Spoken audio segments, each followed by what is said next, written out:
Hello, welcome to this new series of design videos that looks at how to improve two up, two down terrace houses. Now these houses you find all across the country, they're kind of the same, they've got the same problems, they're about the same size, and so the same sort of design ideas will improve many of them. I'll take you through from something that looks like this to something that looks like this. So let's get on with it. I'm going to run through a few typical two up, two down terraced houses just to explain the different house types and point out the sort of problems with them. So this is the kind of thing, I mean, it's not the most charming example, but in terms of the floor plan, you get the reception room at the front. This one's been opened up a little bit. Stair up the middle of what was a dining room at the back, through to a kitchen, through to a bathroom. So what's tended to happen with these things is bits have been added on and gradually further out and out into the garden. And what happens is this room becomes quite dark. The kitchen gets blocked from the garden by the bathroom, and you generally don't have a layout really. You have a series of rooms rather than an open layout that is sort of functional and also gives access and views and light and all those sort of things that people want. Upstairs they tend to be two bedrooms and there's not a huge amount one can do. Sometimes you can squeeze a bathroom up there, sometimes on the back. And so this example, that previous example was in Southsea, this one's in Peterborough. Same sort of idea, two bedrooms upstairs, but the stair in a slightly different location, this one. But again, this sort of bathroom added on the back of the kitchen type of idea. This one in Winchester is sort of nicer looking example, I guess, and the interior layout slightly different in that there's an open plan sitting space. It's been knocked through, and the stair I think has probably been turned around to enable access to a little attic loft room, which some properties have, and then the bathroom's been placed at the back of above the kitchen instead of on the back of the kitchen, which is probably a slightly better layout. Another one here where bathroom's been sort of wedged in the corner. This house is a little bit wider. I think it's 4.3 meters, which does give a bit more scope than the narrower sort of 3.6 meter wide versions. But you've got a sort of toilet off the sitting room, which is just a bit weird, particularly for 650,000 for 67 square meters. So that's pushing £10,000 a square meter. Yeah. Which is somewhat costly. And then in Peterborough, this one, I expect the house is about the same size, might be a little bit bigger. Bedroom, this one's got the bathroom tucked on the back above, so but it does mean you end up with a corridor and a smaller bedroom in this location. And then this one is in Hull, is only 100,000 or just over, and has a front door here into the lounge, into a utility area where the stair is, where the kitchen and shower room is. So that could be quite easily improved, that house, actually, just by opening up this sort of back space. Probably putting the shower room in here would make more sense. Just flip that around and instantly you'd have a better layout. So if anyone wants a house in Hull, there's a good example. This one also in Hull has the usual thing: kitchen, bathroom, bedroom here, so typical type of thing.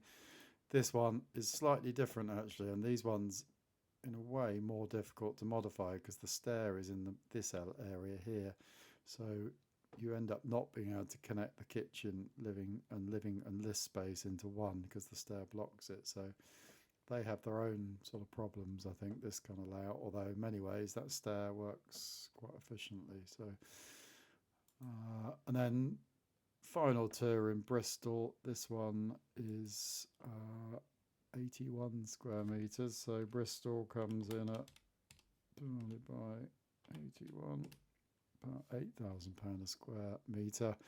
And here you have a kitchen on the back of an open plan space, and an upstairs bathroom tucked in the back.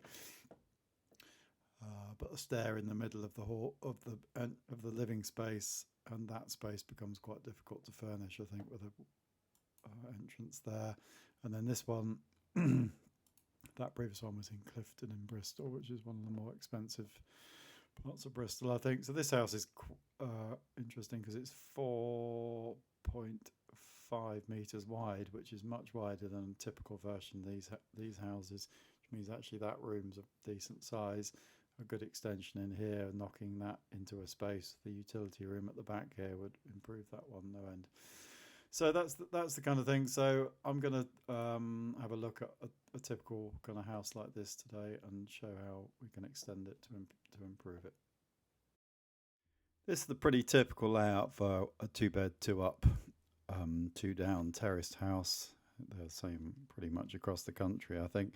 The internal widths vary from sort of sometimes 4 to 3.6. There are narrower ones. There's generally not really many that are much wider than 4. This one's 3.8, which I think is the pretty standard that I see. The nearer you can get to 4 for the width, the better. If you're looking to buy, if there was a choice, then I'd pick one nearer 4. Kind of obvious, I suppose, but just actually 4 meters makes quite a difference on how you can lay out kitchens and the stairs and bathrooms work. They generally have this front living room, dining room at the back, and then this kind of addition at the back, which is extended. And so I think generally you want to try and get rid of this bit. The standard thing, I want to infill this side and here at this extension, which makes sense, but inevitably by taking out that wall and the back wall, you kind of end up knocking down the extension. And if you can find one that actually doesn't have any back extension, although it feels like you're not getting as much space, if you are committed to an extension, it's sort of better not to have one, because you don't have to take anything down. You can start afresh. You can add at the back 3 meters without planning. You can do a side and rear extension in the back here from the original back wall, 3 meters from there. You can go up to 6, the larger home extension, and I'll look at that in a separate video. But the standard that you can do without any planning application, just need building regulations approval, is to go 3 meters. Sometimes, obviously, like this one, it extends a little bit further, and whilst you could keep that little bit, for this design version, I'm just going to look at demolishing the whole thing and just going for the 3 meters. But in effect, you could build a sort of stepped back extension, which can work. Maybe we'll look at that towards the end of the video. So we've got to get the bathroom somewhere else, and there's not really room upstairs in these houses. So whilst you can sneak a little Jack and Jill bathroom in here, little shower room, you end up compromising one or other of the bedrooms. So I think you end up having to relocate the bathroom. One of the issues with the houses, as I highlighted in the intro, is that you get all these things added on, like kind of train carriages on the back of this house, which blocks the garden and blocks light coming into the living room. So getting those things out of the way, it's a bit like if you went to a hotel and the bathroom was out the front by the window and there was only a tiny little window down the side of it. Hotels are always there are some, mostly typical hotels. The bathroom has no windows, mechanically ventilated, and it is when you walk in the room. So that's kind of how I think about these spaces, really. At the front here, they've got this living room, which is typical, and I'd keep that as it is. If the chimney was in the middle and one wasn't desperate to have a sort of fireplace type thing, I'd get rid of it and just kind of maximise the space. But either way, so you could have a sort of decent TV there. So these rooms, I think, become quite useful as a TV snug. Some people use them as a study, some people use them as a separate bedroom. Can be used as almost as a sort of cloak storage room as well. I've seen them. Position of the door is quite important, and you can move it around a little bit, I think, to suit furniture. Where it is on this version works quite well, but sometimes when you come straight in the front door, and generally think that's not a good position for it. You kind of want to come in the middle of the room or the back of the room. You can then have a little chair here, and if the door was in a slightly different position, perhaps have another chair there. But that gives you quite a decent sort of room to watch TV or read a book or whatever that's sort of slightly separate from here. We keep the stair where it is. There are versions where you can move the stair, but only really if you're going to do a loft room. There's not a lot of point otherwise, and I'll look at that in another video. But then want to put a bathroom in here. Now, if you only want a shower, which I think most people only really want a shower, most people seem to want a bath because they think when they sell it, everyone wants a bath. But everyone really wants a shower, and they're just thinking that someone else might want a bath. So what you can do with these, though, is if you take about 1.5, 1.4, you can use the bit of space under the stairs if you wanted to run a bath sort of under the stair and get a longer room. So I think you need around about 1.4, 1.5 anyway to get past the toilet. So for this little version, I'm going to take 2.4 meters, which, looking at my old bathroom room size data, we can see that a typical bathroom, bath, basin, toilet 2.35 is the generous size. 2.2 is the medium. 2.1 is the tight version. A shower is a little wider than a bath normally, so I'll go for I'll draw 2.4 because I can't get to 235 here. And we can create that there. You can use a pocket door or a swing door. I'll draw a swing door because it's sort of easier to show on a drawing. And then you get a shower down this end. You can have a basin here and a toilet there, or you can flip those if you can make the door work. You can sometimes, if the stair's steep enough, get a washing machine in there, which is quite a good thing to do. So we'll draw a washing machine in here. And in there you could create a cupboard from the lounge. Some of them indeed have a door on that side, which is sort of preferable. So that gives you a little cupboard there. And these houses, all storage is kind of useful. You can then either widen up the entrance here or put a little cupboard for coats in there. So we're going to draw a little cupboard for coats because I think that's possibly more useful than a little bit more space. And then you've got your open plan living space at the back. You can have a pocket door or a swing door. I think a pocket door works really well because often they're left open. It just parks itself in the wall. I'll just leave it open for now. And then the best kitchen configuration, I think, is to go about 2.7, which is 4.5 sort of standard units. Come down here, leave about a metre between the units, and have a peninsula out here that maybe only goes 2.4. You can then create a sort of countertop. You can have some stalls down here. You can have a sofa here, and I think the sofa works better on that wall because the side view of a sofa when you walk in a house is pretty bulky. So I always think a table here is a lighter thing to look at, gives a better sense of space. And then you can have all sorts of types of doors and windows, but I would have a set of French doors in the middle, and then windows that have sills that are about window seat height, so about 40 centimetres, 400 mil. I'd then put my cooker down this end, and that means my extract fan can run that way or up through the roof. And I'd have a sink just here, and then that's good prep thing. I'd have a little bit of worktop there, so you didn't get too imposing a view of a side of a tall cabinet. You'd have an oven and a fridge, maybe with a larder between, and then you've got a good amount of kitchen worktop. So there you've got a really good little plan, I think. The front door can either be here, or in this version it's a little inset one, which is sort of better. We've got a pocket door in not in here, but in here. And that's a nice open sort of layout. Showers here. And that really means that upstairs, the only thing I'd do upstairs is, whilst you can put another shower room up there, I just think it's sort of unnecessary. So I wouldn't bother. I would just keep that as it is. I'd try and get the chimneys out of these houses if you're doing a sort of complete refurb. And I would move that window. I'd put a bigger central window in that room, which means with a nice low windowsill, means you can look over the garden. It makes the room, and then that would be the master bedroom. And you'd have to put some cupboards down this side. So you have a little sort of lobby space when you come into the room, and the door then folds back to there.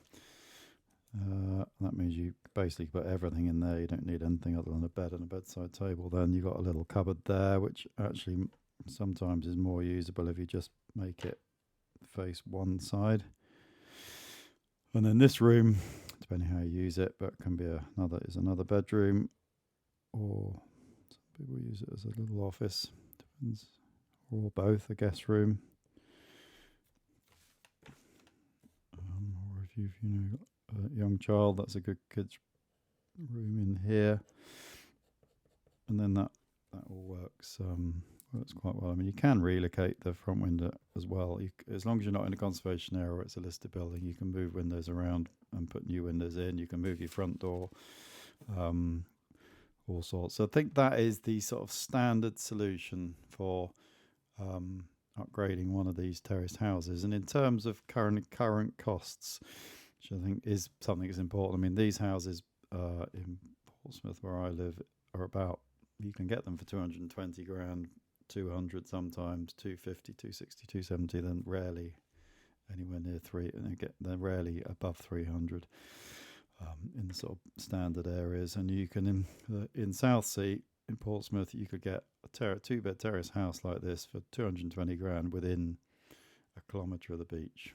So I think that's pretty good. That's pretty good value. There's not many places you can do that, certainly in the south of England. You'd have a flat roof over the top of this, and I think if you'd put a roof light over there, which would sort of sit over the living room, you try and push it back a little bit so you get more light, and it sits over the kitchen as well, because you get a lot of light through the window. You can't use that as a roof terrace, but there is a little way to get through permitted development, making the walls high enough for a handrail, which I'll run through in a separate video.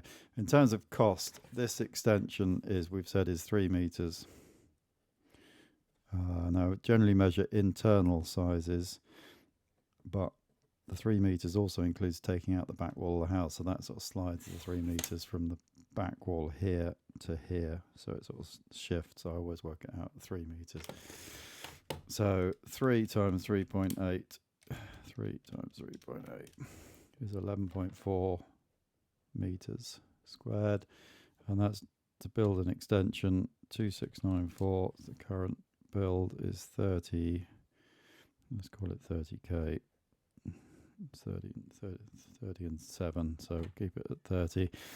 Then there's some refurbishment works and new bathrooms in here, which I think, looking at this, are going to end up being about 3 meters again. So you've got another 3 meters by 3.8 would cover this sort of refurb of the bathroom.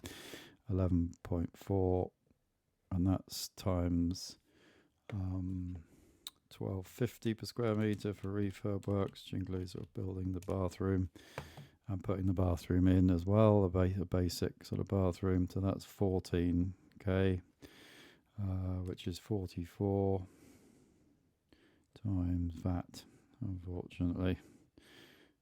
So it's 1.20%, so 44 times 1.2 is about 52, yeah, 52, 53k.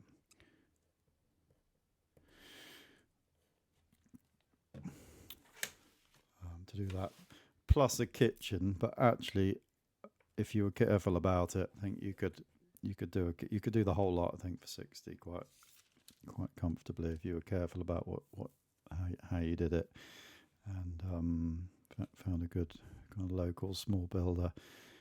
You might find with a bit of wheeling and dealing, you can get that down to nearer 50. So it's a fair investment, particularly on a house that you bought for 220,000. But if you're in an area actually where the houses are, these houses in for instance, in Winchester, some of these 2 up, 2 downs cost 750. So when you're spending them, and building costs there are not really any more expensive than other parts of the south of England. So you're spending 53, and plus a really nice kitchen, you might spend 70 on a house that's worth 600 or something. That feels more comfortable. Okay, thanks very much.